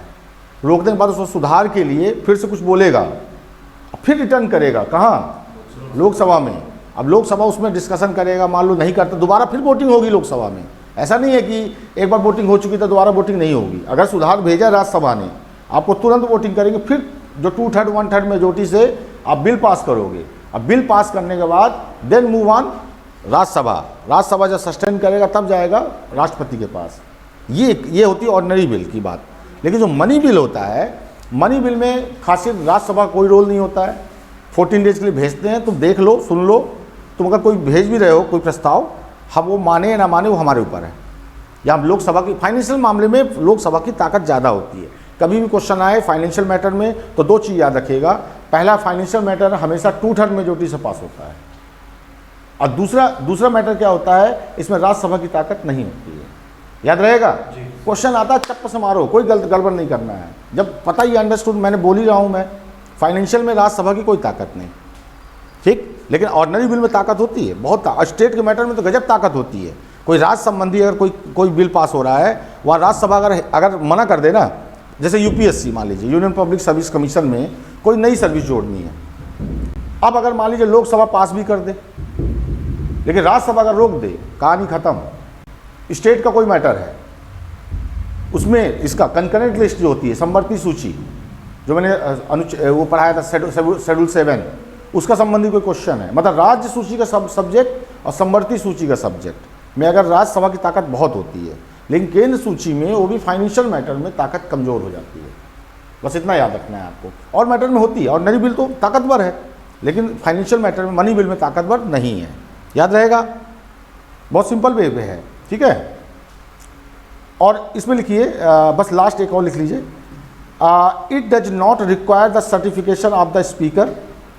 ऑर्डिनरी बिल के लिए it does not require the certification of the speaker. और इसमें लिख लीजिए मनी बिल में, it requires the certificate of the speaker, it requires the certification of the speaker. आपका लिखिए कि ऑर्डिनरी बिल में, इसमें लोकसभा अध्यक्ष की संस्तुति इस बिल को देना आवश्यक नहीं है। लोकसभा अध्यक्ष की संस्तुति या कुछ ऐसा लिख लीजिए, संस्तुति बोलते हैं उसे, संस्तुति देने की आवश्यकता नहीं है। और इसमें संस्तुति देने की आवश्यकता है। आप समझिए बात को, क्या आप समझ में नहीं आया होगा। देखिए मनी बिल, आपको 2 क्वेश्चन मैं अभी, लोकसभा अध्यक्ष के पास ही पावर होता है। जैसे मान लीजिए ये कोई बिल लाया गया और आप बोल रहे हो कि मनी बिल है, तो आपके बोलने से मनी बिल नहीं हो जाएगा। स्पीकर डिसाइड करेगा कि ये मनी बिल है कि ऑर्डिनरी बिल है। जब तक स्पीकर नहीं बोल देगा he is the money bill, तब तक वो मनी बिल है ही नहीं है। मनी बिल बताएगा he is this money bill, और मनी बिल, जब मनी बिल बता दिया स्पीकर कि हाँ ये मनी बिल है, तब जाएगा राष्ट्रपति के पास, किसके लिए, कि हम यहाँ लाना चाहते हैं मनी बिल, तो आप परमिशन दो, परमिशन के लिए। हाँ, यस, बिल्कुल। वो जब देखता है फाइनेंशियल मैटर है, इन द मनी बिल लाया क्यों जाता है, पैसे लेने के लिए, फंड रेज करने के लिए, तो फंड रेज करने का मैटर देखेगा, सब कुछ देखेगा। जब उसको लगेगा कि ये फंड रेज का मैटर है, तब वो कहलाएगा मनी बिल। वैसे तो फंड रेज तो कंटीजेंसी फंड में भी होता है, लेकिन पर्टिकुलर बताया जाएगा पूरी गवर्नमेंट 1/6% की डिमांड कर रही है in the time period of the vacuum, जब पैसे नहीं होंगे उसके लिए। सब कुछ जब बताएगा फाइनेंस मिनिस्टर, तब जाके उसको वो रिकमेंड करेगा his is the money bill. उसके बिहाफ में बोलेगा परमिशन लो आप किससे, राष्ट्रपति से। राष्ट्रपति जब परमिट कर देगा तब जाके वोटिंग होगी, लोकसभा में वोटिंग, फिर राज्यसभा में वोटिंग। और मेन वोटिंग का महत्व लोकसभा में ही है, वही 14 डेज भेजेगा, पास हो नहीं पास उससे फर्क नहीं पड़ता है, मतलब यहाँ लोकसभा में पास होना जरूरी है। तो ये है मनी बिल, याद रहेगा। देखिए तो यही याद रखना है, यहाँ लोकसभा जो स्पीकर होता है, जैसे ये लोकसभा का स्पीकर होता है, यही डिसाइड करता है कि ये मनी बिल है कि सामान्य बिल है। मनी बिल बहुत ताकतवर बिल माना जाता है, ठीक है। इतनी बातें ध्यान रखिएगा, क्वेश्चन बहुत आते हैं दोनों बिलों से, ऑर्डिनरी बिल और मनी बिल से, ठीक है। जॉइंट सीटिंग तो मैंने बता ही दिया था आपको, तो जॉइंट सीटिंग बताने की जरूरत है नहीं। जॉइंट सीटिंग क्या होती है, बोथ द हाउसेज, साल में एक बार बैठक होती है उसकी। हाँ, वहाँ पे याद रखिए उसकी अध्यक्षता कौन करता है, लोकसभा स्पीकर करता है, presiding by the Lok Sabha speaker. और लेकिन उसको जो एड्रेस करना मतलब होता है दोनों हाउस के लोगों को बुला के उनको एड्रेस करना। अब एड्रेस कब करेगा, मान लो चाइना अटैक कर दे, मान लो कोई व्यापदा आ जाए, कोई आपत्ति सिस्टम आ जाए, या मान लीजिए एक बार हाउस नहीं चल पा रहा, दूसरे बार भी हाउस न चलने की संभावना है, तो वो कंप्रो कराने की कोशिश करता है। तो राष्ट्रपति के पास ये पावर होता है कि वो चीज़ों को डील कर सके, ठीक है। और समझ में आ रहा ना, ये सब यही सब प्रोसीजर्स हैं। मैं आपको मेन चीज़ बता दे रहा हूँ, बहुत ज़्यादा मैं अंदर भी नहीं जाऊँगा, क्योंकि अदर कमेटी मैंने बता ही दी आपको, तो कमेटी कोई इशू है नहीं। अब आ जाइए आप लोग, अब आप लोग सारे आर्टिकल्स लिख लीजिए, आर्टिकल्स अनुच्छेद, ठीक है। मैं अनुच्छेद एक एक करके लिखा देता हूँ, क्योंकि मैंने सब कुछ लिखा है, अभी अनुच्छेद पूरे नहीं लिखा है। चलिए,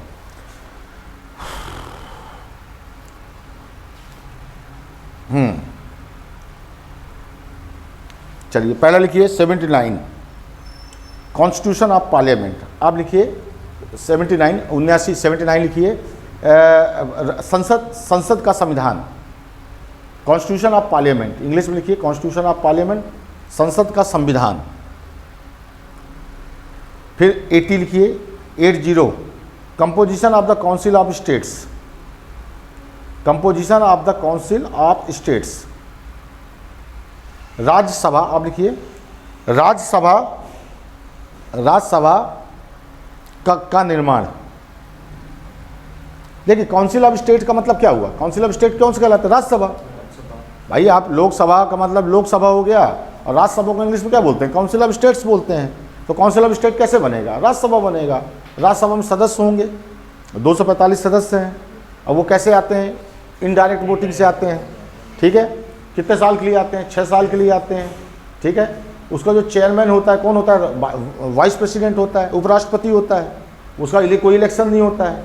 और जो उप चेयरमैन होता है ना, डेप्टी स्पीकर जिसको बोलते हो, उसका बस चुनाव होता है, ठीक है। तो इस तरह से formation of the council of states, ठीक।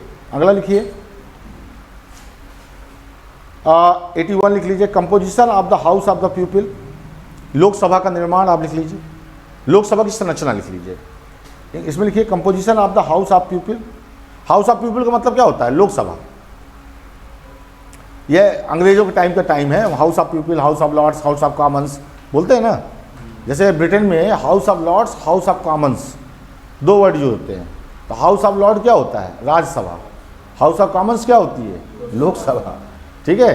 तो वहाँ ऐसे वर्ड यूज करते हैं। जैसे अमेरिका में राज्यसभा को क्या बोलते हैं, हाँ, सीनेट वहाँ राज्यसभा है, और कांग्रेस क्या है, वहाँ की लोकसभा है, ठीक है। तो थोड़ा सा याद रखिए, House of Lords, House of Commons, Senate, और ये तो इसलिए थोड़ा सा वर्डिंग का डिफरेंस होता है। इसके बाद लिखिए 83 articles, duration of the house of parliament. 83 है duration of house of parliament, संसद। आप लिखिए 83 संसद की समय सीमा, संसद की समय सीमा 83 duration of house of parliament. तो पता ही है 5 साल 6 साल है ना। 82 मैंने छोड़ दिया है, इसका मतलब नहीं है इसको रीएडजस्टमेंट ऑफ ईच सेंसस बोलते हैं। मतलब वो जनसंख्या के आधार पे सीटों का भरना घटना आता नहीं है। लिखना चाहो लिख सकते हो, चाहो तो। सेंसस क्या होती है, हर 10 साल में जनगणना होती है। तो जनगणना होती है तो परसीमन, देखिए परसीमन आयोग, डिलिमिटेशन बोलते हैं उसको, आप याद रखिएगा। जैसे अपने देश में क्या हुआ था, लास्ट जो जनगणना जो सीटें बढ़ी थी 1972 में बनी थी। 1972 के बाद परसीमन तो होता गया लेकिन सीटें बढ़ाई घटाई नहीं गई। अब 2024 में हमारा जो सेंसस है, अभी सेंसस होने वाला है, हो ही रहा है लगभग, तो होगा तो 2024 में जो सेंसस होगा उसके आधार पे लोकसभा और राज्यसभा की सीटें बढ़ेंगी और घटेंगी। घटेंगी तो नहीं, बढ़ेंगी। तो 2024 में हमारी जो 545 संख्या है, हो सकता है कल को 600 पार कर जाए। अभी देखिए इसके लिए संसद भवन बनाया जा रहा है, कैपेसिटी उसकी 700-800 कैपेसिटी लोकसभा में, अभी तो बैठने की जगह ही नहीं है अगर देखा जाए तो, है ना। तो जो हर वैसे नियम क्या बोलता है, हर 10 साल के बाद परसीमन आयोग बनना चाहिए, डीलिमिटेशन कमीशन होता है। अभी आपने जम्मू कश्मीर में देखा है ना, जम्मू कश्मीर में अभी वहाँ परसीमन आयोग काम कर रहा है। अभी उसने सीट बढ़ाई कि नहीं बढ़ाई? पहले क्या होता था, पहले जो अच्छा सिचुएशन क्या होती, जनसंख्या के आधार पर सीटों का बढ़ना घटना होता है। तो कश्मीर में उल्टा हिसाब था, जो वैली थी, कश्मीर वैली थी, वहाँ की जनसंख्या कम है लेकिन वहाँ की सीटें ज़्यादा हैं। जम्मू की जनसंख्या ज़्यादा है लेकिन सीटें कम है। सीटें किस पे निर्भर करती हैं? जनसंख्या पे करती हैं। आज यूपी, वैसे तो अगर देखा जाए राजस्थान सबसे बड़ा स्टेट है एरिया वाइज, तो अगर एरिया वाइज होता तो राजस्थान की सीट ज़्यादा होती, पर ऐसा नहीं है, जनसंख्या के हिसाब से है। तो यूपी की देखो जनसंख्या ज़्यादा है तो वहाँ की सबसे ज़्यादा सीटें हैं। बिहार की देखो जनसंख्या ज़्यादा है तो बिहार की भी सीटें ज़्यादा हैं। पश्चिम बंगाल की ज़्यादा है, महाराष्ट्र की ज़्यादा है, तमिलनाडु की ज़्यादा है। वही उत्तराखंड की देखो छोटी सी सीटें हैं। तो मामला ये नहीं है, मामला होती है जनसंख्या के आधार पे। तो अब यूपी में उल्टा चल रहा था। यूपी में क्या हुआ है, यूपी में परसीमन 92 में हुआ था, 1992 में, उसके बाद से हुआ ही नहीं कभी, ना वो होने दे रहे थे क्योंकि कॉन्स्टिट्यूशन अप्लीकेबल तो नहीं है वहाँ पे। ये लोग इसलिए नहीं होने दे रहे थे क्योंकि उनका जो मुख्यमंत्री बने वो कहाँ का बने, कश्मीर वैली का, जम्मू का ना बन जाए, क्योंकि कश्मीर वैली में 90% पॉपुलेशन मुस्लिमों की है जम्मू में। लेकिन जम्मू का सीन अलग है, हिंदू वहाँ 70 से 80% पंजाबी हिंदू लोग हैं, 10-20% होंगे मुस्लिम ज़्यादा से ज़्यादा। तो जानते हैं कि अगर यहाँ की जेत दे देंगे तो यहाँ का मुख्यमंत्री बनेगा, मतलब किस कौन बनेगा, भाजपा कांग्रेस का बंदा बन जाएगा। तो ये पीडीपी और जो मुफ्ती सईद वाली जो पार्टी दोनों हैं, नेशनल कांग्रेस, ये अपनी मोनोपोली रखना चाहती थी। भाई सीट जिसके पास होगी ज़्यादा वही मोनोपोली रखेगा। अब पिछले इलेक्शन में क्या हुआ था, टोटल जम्मू की 28 सीटें तो उसमें 25 सीटें जीत गया कौन, ये जीत गई, भाजपा जीत गई। 2-3 सीटें पीडीपी जीत गई, लेकिन पीडीपी वहाँ पे कश्मीर में ज़्यादा सीटें ला लेती थी, मुस्लिम बहुल क्षेत्र है। तो अब क्या हुआ, बदलाव ला दिया गया। पहले 36 सीटें कहाँ की थी, जम्मू की, अब 46 सीटें थी वैली की। अब क्या किया गया है कि जब परसीमन हुआ तो जनसंख्या ज़्यादा जम्मू की है तो सीटें बढ़ गई, जम्मू की हो गई 45, अब 45-46, सोचो एक नंबर का अंतर है।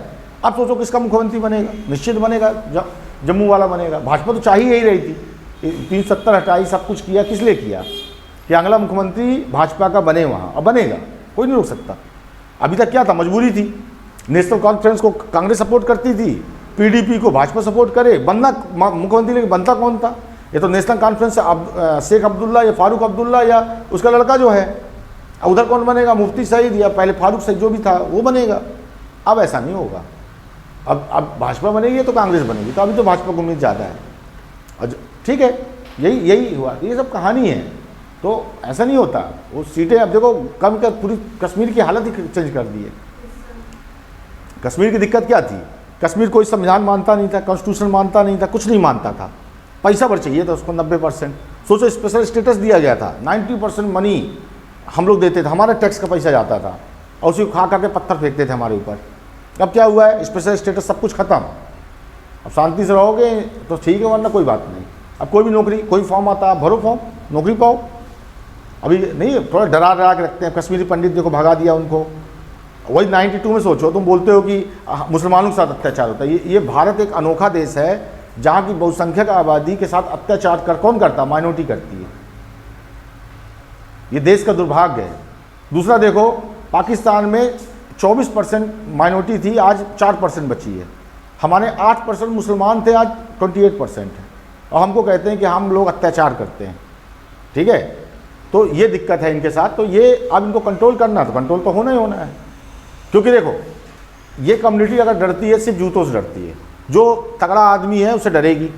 आज इजराइल से लड़ने की औकात है किसी की, अमेरिका से लड़ने की औकात है किसी से, हिम्मत नहीं है। इंडिया से क्यों जूझ रहे हैं कि इंडिया लिबर्टी, सेकुलर सिस्टम का नाम तो पता नहीं क्या क्या करता है। ये मतलब मैं इसको प्रोवोक नहीं कर रहा हूँ, मैं जो रियलिटी बता रहा हूँ कि सेकुलर है, आपको सारा धर्म मानने की स्वतंत्रता हम खुद सपोर्ट करते हैं, आप मस्जिद बनाओ, आप अपना करो, अपना सब कुछ करो, रिलीजन फॉलो करो, एवरीथिंग फॉलो करो, लेकिन आपके अंदर जो सेकुलर सिस्टम को अब जरा सी बात को लेकर चीज़ों को डिस्ट्रॉय नहीं करना चाहिए। चीज़ों को बेहतर तरीके से करिए। आप देश को यूनिटी रखिए, एकता रखिए और अपने धर्म का ससम्मान पालन कीजिए।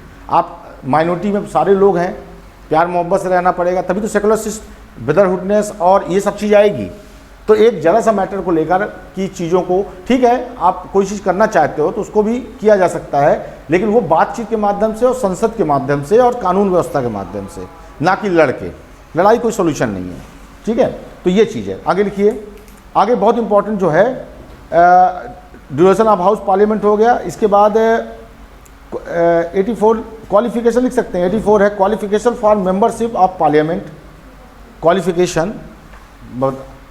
Qualification for membership of parliament, संसद सदस्यों की योग्यता। फिर से बोल रहा हूँ, qualification for membership of parliament, qualification for membership of parliament और संसद सदस्यों की योग्यता। एंड 85 लिखिए। Session of parliament comma prorogation and dissolution. Session of parliament prorogation, PROROGATION, इसको समन कहते हैं, समन भी कहते हैं, एंड डिजोल्यूशन। आप लिखिए। संसद सत्र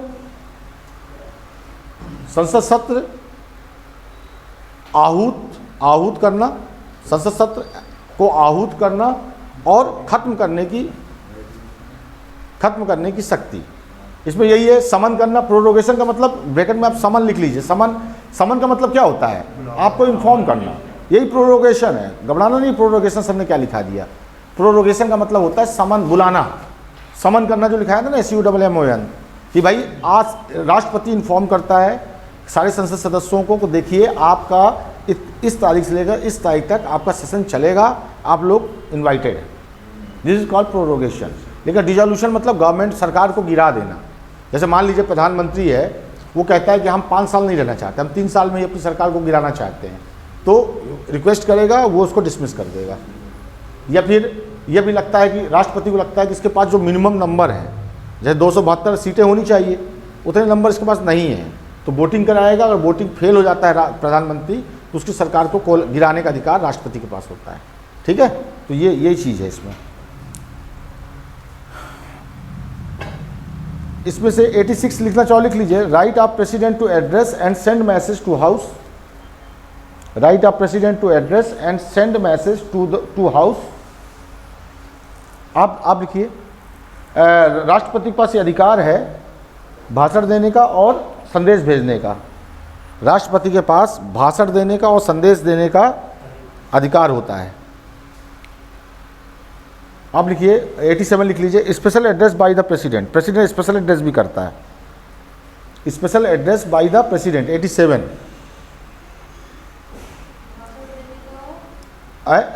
मतलब भाषण देने का और संदेश भेजने का, दोनों हाउस में, दोनों हाउस में, ये भी लिख लीजिएगा। ठीक है, आप लिखिए special address by the president. विशेष भाषण। अब ये होता क्या है स्पेशल एड्रेस, समझिए। जैसे कोई भी सेशन चालू होता है, जो पहला, जैसे मान लीजिए अभी बजट सेशन होगा, तो बजट सेशन में जब तक राष्ट्रपति भाषण नहीं दे देगा, सेशन चालू ही नहीं हो सकता। तो स्पेशल एड्रेस इसको बोलते हैं, जो सत्र के शुरू से लेकर और अंत में नवंबर में समापन ईयर के एंड में देता है। ये दो होते हैं जिसको स्पेशल एड्रेसिंग बोलते हैं। एक एड्रेस तब करता है जब मेंबर ऑफ पार्लियामेंट, नए नए चुनाव होते हैं, चुनाव होने के बाद नए सदस्य आके बैठते हैं, उनको वो वेलकम करता है, स्पीच देता है। This is called special addressing. तो स्पेशल एड्रेसिंग करता है 2 बार। पहली बार जब पहला सेशन शुरू होता है और लास्ट में करता है जब लास्ट सेशन कंप्लीट होता है। तो ये this is called special addressing. ठीक है, स्पेशल एड्रेस करना बोलते हैं इसको। हाँ, अगला लिखिए 88 राइट। हाँ 87 आप लिख लीजिए। Special address by the president, विशेष भाषण राष्ट्रपति के द्वारा। विशेष भाषण राष्ट्रपति के द्वारा तीन मौकों पे देता है। शुरू में जब सेशन शुरू होगा तब, लास्ट सेशन होगा नवंबर वाला सेशन तब, और तीसरा कब मैटर आएगा जब कभी नया जनरल इलेक्शन होने के बाद वेलकम स्पीच एकदम कह सकते हो, this is called special addressing. तो 87 आर्टिकल है, पूछता है 88 लिखिए, right of minister and attorney general as respect house, right of minister and attorney general as respect house, आपको लिखा रहा हूँ। हाँ हाँ, इसमें लिखिए अटॉर्नी जनरल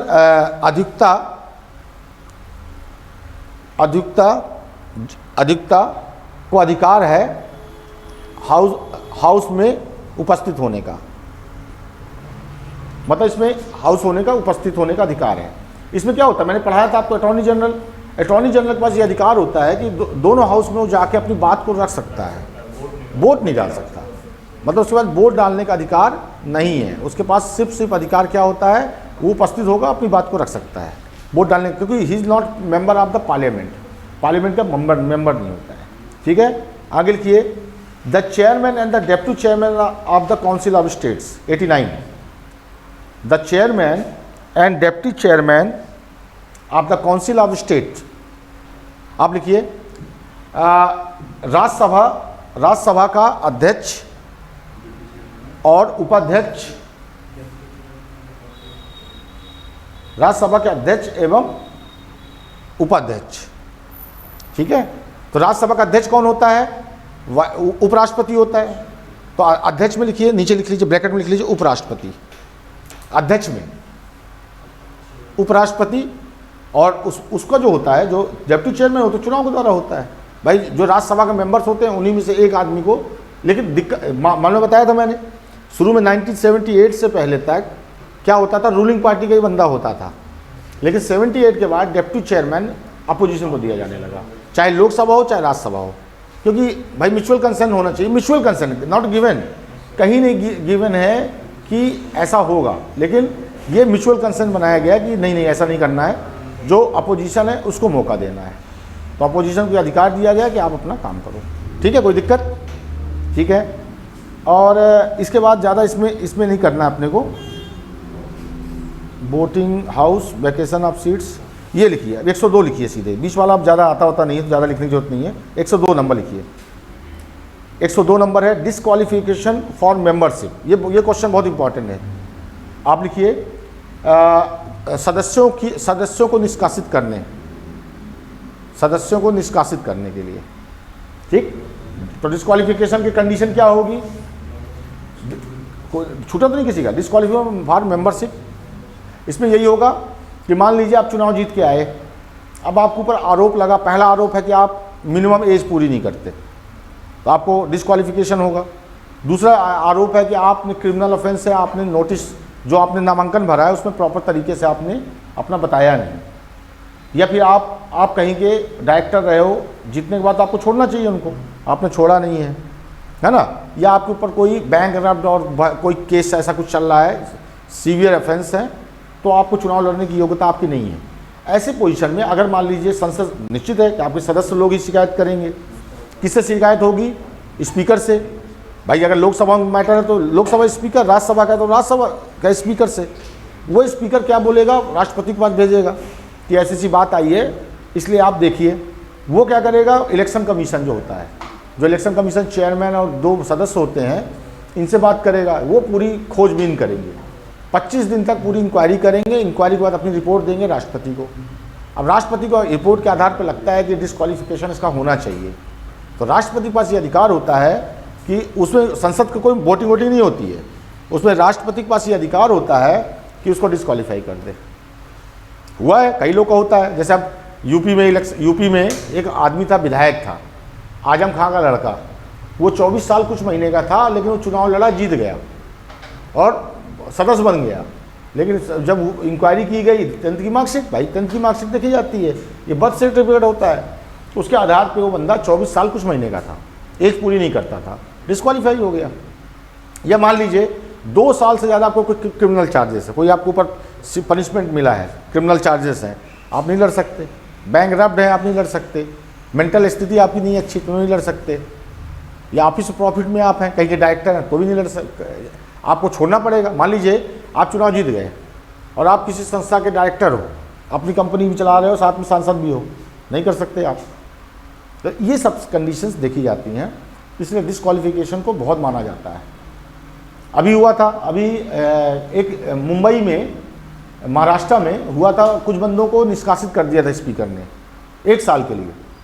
उन्होंने सुप्रीम कोर्ट में चुनौती दी, तो उन्होंने ये बोला, सुप्रीम कोर्ट ने फिर यही बोला कि आप एक सेशन से बर्खास्त कर सकते हैं। मान लीजिए अब आप सेशन में आप लड़ाई झगड़ा करने लगे, तो ये अध्यक्ष को अधिकार है कि आपको निष्कासित कर सके, मतलब पर्टिकुलर टाइम के लिए, पूरे टाइम के लिए ही बोला है। वो स्पीकर के पास अधिकार होता है कि जैसे मान लीजिए आप स्पीकर चल रहे हाउस, मान लीजिए आप क्लास में, आप लोग, आप एक बच्चा कोई ना चलने दे मेरी क्लास को, तो मैं क्या करूँगा, मैं भगा दूंगा बाहर, अब बोलूँगा निष्कासित हो कम से कम 6 क्लास के लिए। पर मैं ये बोल दूँ कि पूरी क्लास के लिए निष्कासित हो, ऐसा गलत बात है ना भाई, क्योंकि पैसे दे के भी आया है, उसका अधिकार भी है। देखिए अनुशासन रखना मेरा अधिकार है।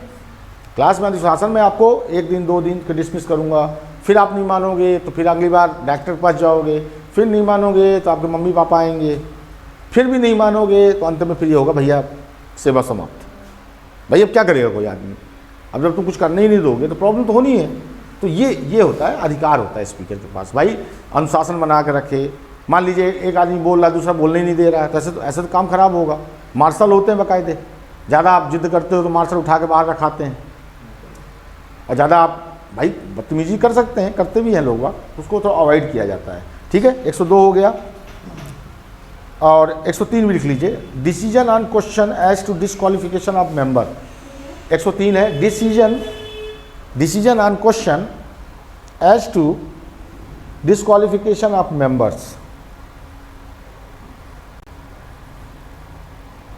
ठीक, इसमें आप लिखिए, संसद सदस्यों की अयोग्यता को, संसद सदस्य के की अयोग्यता को निर्धारित करने का नियम।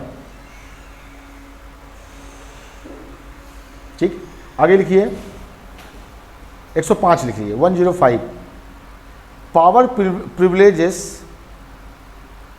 Privileges of the house of the parliament, powers privileges of the house of the parliament and of the members of the committee, power privileges of the house of the parliament and the members and the committee। इसको भी important लिख लीजिए, question 102 और 105 दोनों important है। Power privileges of the house parliament and the members of the committee thereof. इसमें आप लिखिए, संसद सदस्यों की शक्तियां,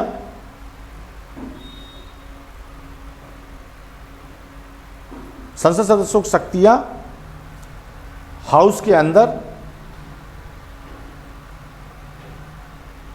हाँ बस अब आप समझिए। देखिए संसद सदस्यों को बहुत ताकत दी गई है, जब सेशन चल रहा हो, सेशन चलने स्टार्ट हो रहा हो, उस दौरान पुलिस उनको अरेस्ट नहीं कर सकती है, और अगर क्रिमिनल चार्जेस हैं तो विद द, ऐसे अरेस्ट नहीं करेगी, with the permission of the speaker. Speaker है, और पहली बात तो नियम है, जो हाउस चलता है उसके 15 दिन पहले और 15 दिन बाद तक उनको अरेस्ट नहीं किया जाएगा, और अरेस्ट करना भी है तो स्पीकर की परमिशन से करना पड़ेगा। दूसरी चीज़, तीसरी चीज़ है कि अगर संसद के अंदर कोई भी एक्टिविटी होती है तो उसको आप क्वेश्चनिंग, संसद सदस्य क्वेश्चन नहीं कर सकते, कहाँ पे, कोर्ट में, और उसके खिलाफ पुलिस या सुप्रीम कोर्ट या कोर्ट कोई एक्शन नहीं ले सकती है। मतलब संसद के अंदर कोई भी कार्रवाई के दौरान कोई अगर ऐसी टाइप की हैपनिंग होती है, अगर अरेस्ट करना है तो परमिशन से अरेस्ट करेंगे, before 15 days and after 15 days आप अरेस्ट नहीं कर सकते हैं। तीसरी कंडीशन है कि अगर उसके अंदर कोई भी चीज़ होती है, कोई डिस्कशन होता है, कोई बात होती है, उसकी क्वेश्चनिंग आप कोर्ट में नहीं कर सकते, कोर्ट इसमें कोई डिसीजन ना उसकी कोई हेयरिंग कर सकता, ना सुनवाई कर सकता। मतलब संसद के अंदर कोई भी एक्टिविटी, कार्रवाई होती है, उसमें कोर्ट कोई दखल नहीं देगा। इनको प्रिविलेजेस मिलते हैं, अधिकार मिला हुआ है, तो ये अधिकार उनको मिला हुआ है, कोर्ट उनको अरेस्ट, पुलिस अरेस्ट नहीं कर सकती। नहीं, अंदर कुछ भी हो, वो संसद का मामला है। हाँ, कुछ भी हो, मतलब कुछ भी होगा, अगर कोई क्रिमिनल ऑफेंस हो गया तो वो स्पीकर, फिर पुलिस बोलेगा, तब जाके आप अरेस्ट करोगे। बिना स्पीकर की परमिशन के आप अब आप खुद देखो ना, यूनिवर्सिटी जैसे आप है, आप कॉलेज में पढ़ते हो, तो कॉलेज में क्या प्रिंसिपल की बिना मर्जी के पुलिस जा सकती है? नहीं जा सकती। प्रिंसिपल से परमिशन लेगी तो ही उस जगह पे एकोमोडेट पे इंटर कर सकती है, नियम है भाई, उस अधिकार है। कि ऐसा नहीं कि पुलिस आई घुस गई, ऐसा नहीं होता। यहाँ भी है, नियम है, इंस्टीट्यूशन है, पुलिस अगर आएगी तो पहले डायरेक्टर से मिलेगी, वो परमिट करेगा तो ही क्लास में आ सकते हैं, ऐसे नहीं आ सकते। नियम क्या है, वो अलग बात, ज़बरदस्ती में कुछ भी कर लो, लेकिन ऐसा रूल नहीं है। रूल नहीं, उसमें क्वेश्चनिंग बिल्कुल उस बाय द स्पीकर। स्पीकर अगर देखेगा, उसकी सिचुएशन देखेगा, अगर लगता है कि समथिंग इज रॉन्ग हैपन, तो वो अपने हिसाब से पुलिस कर सकता है, उसको कस्टडी में भी करवा सकता है। नहीं नहीं, आप नहीं कर सकते। वो तब कर सकते हैं जब स्पीकर की परमिशन के बाद आप जहाँ चाहे कर सकते हो। लेकिन अपनी ऐसे नहीं कि आप सीधे, अब पुलिस चाहे कि एक्शन ले ले, जैसे नॉर्मली एक्शन, मान ली पुलिस को लगता है यहाँ दंगे फसाद लड़ाई झगड़ा हो सकती है, तो पुलिस अपने बिहाफ में रोकने के लिए पुलिस भेज सकती है, चाहे कोई कंप्लेन करे चाहे ना करे। लेकिन यहाँ पे ऐसा अधिकार नहीं है। यहाँ पे अधिकार स्पीकर के थ्रू ही होगा, जो भी होगा। स्पीकर चाहेगा तो ऐसा नहीं है, वो करेगा, अरेस्ट आएंगे, पुलिस पकड़ेगी। हाँ, थलाइवा, हाँ, बदतमीजी हुई थी, जो हुआ था बिल्कुल हुआ, अनुशासन कार्रवाई हुई, बाद में फिर FIR भी हुई, पकड़े भी गए, वो अलग बात है। हाँ, लेकिन स्पीकर नहीं कर सकते। संसद के अंदर एक्चुअली अब बदतमीजी, मान लीजिए संसद में कोई चाकू घोप दे, चलिए मैं एग्जाम्पल देता हूँ, संसद में 2 सदस्यों के बीच में चाकू घोप दे, क्रिमिनल चार्ज हो गया। अब उस दौरान तो एक्शन तो होना है, फिर स्पीकर क्या करेगा, पुलिस को करेगा, वो दोनों सदस्यों को ले जाएगा, ले जाने के बाद उनके ऊपर क्रिमिनल चार्जेस केस चलेंगे, तब चलेगा। लेकिन विद द परमिशन आता है स्पीकर, सिंपल सी बात। यहाँ भी जो एक्टिविटी होगी तो डायरेक्टर की परमिशन से ही होगी, वरना नहीं हो सकती। तो मतलब परमिशन लेते हैं, ऐसा नहीं बियॉन्ड नहीं है, ठीक है। तो ये हो गया आपका, और इसके बाद पावर्स हो गया। 106 लिखना चाहो लिख लो, salary and allowances of the members, मतलब जो सैलरी मतलब वेतन और भत्ते। फिर ठीक है, आज हम इतना करते हैं, लास्ट क्लास में हो गई, थोड़ा सा बचा हुआ है, इसके बाद मैं चालू कर दूंगा जुडिशरी। इसमें 1-2 चीज़ें हैं, ठीक है। देखिए अगली क्लास में हम लोग सुप्रीम कोर्ट पढ़ेंगे। सुप्रीम कोर्ट एकदम अब जरूरी है, सुप्रीम कोर्ट पढ़ लेंगे तो हाई कोर्ट समझ में आ जाएगा। हाई कोर्ट क्योंकि मैं जब पढ़ाता हूँ तो मेरा मोटिव क्या रहता है, supreme court, high court, district court सबको साथ लेके, क्योंकि क्वेश्चन कहाँ से, आजकल जो क्वेश्चन आते हैं डिस्ट्रिक्ट कोर्ट से आते हैं, हाई कोर्ट से आते हैं क्वेश्चन। सुप्रीम कोर्ट तो सब रट डाले हैं, तो सुप्रीम कोर्ट से क्वेश्चन देते हैं लेकिन कम देते हैं। सबसे ज़्यादा क्वेश्चन परेशान कहाँ करते हैं, आपका डिस्ट्रिक्ट कोर्ट से और हाई कोर्ट से। तो अगर आपको सुप्रीम कोर्ट समझ में आ गया तो आपको हाई कोर्ट समझ में आ जाएगा, और हाई कोर्ट आ गया तो डिस्ट्रिक्ट कोर्ट में कुछ है नहीं। लेकिन ध्यान से सुनिएगा, मैं सबसे इंपॉर्टेंट जैसे कॉलेजियम सिस्टम कैसे लाया जाता है इनको और कैसे हटाया जाता है इनको, ये बड़ा इंपॉर्टेंट। बहुत ताकतवर बॉडी होती है। जजों को हटाना, ये समझ लीजिए, राष्ट्रपति को हटाना सरल है, किसी भी मेंबर को हटाना सरल है, लेकिन जज को हटाना बहुत कठिन है। इसीलिए फ्री एंड इंडिपेंडेंट जुडिशरी, स्वतंत्र न्यायपालिका इसी को बोलते हैं भाई। न्यायपालिका, ये बताइए, जैसे आप जज हो, मैं प्राइम मिनिस्टर हूँ, मैंने आपको धमकी दी, ऐसा है कि जो मैंने काम बोला है वो काम आपको करना पड़ेगा, अगर नहीं करोगे तो आपको जॉब से निकाल दूंगा, तो आप करोगे। लेकिन अब यहाँ पे प्राइम मिनिस्टर की भी दम नहीं है कि आपको निकाल सके भाई, उसके लिए प्रोसेस बहुत टफ प्रोसेस है, और उस प्रोसेस को फॉलो करते करते हालत ख़राब हो जाती है। इसलिए आज तक हमारे यहाँ इसको रिमूवल बोलते हैं, किसी जज का रिमूवल नहीं हुआ। राष्ट्रपति का इम्पीचमेंट भी होने से पहले ही लोगों ने ज्वाइन कर दिया। तो रिमूवल टफ है, जज को हटाना बहुत टफ है, ठीक है। तो ठीक है, नेक्स्ट क्लास में फिर हम लोग बात करते हैं। ओके। पढ़ा था कि वो सिक्किम में हाई कोर्ट नहीं है, ऐसा क्यों? हाई कोर्ट ऐसा है कि हर जगह हाई कोर्ट नहीं है ना भाई, उनका क्या होता है टोटल। 2 मिनट इसको बंद कर दो।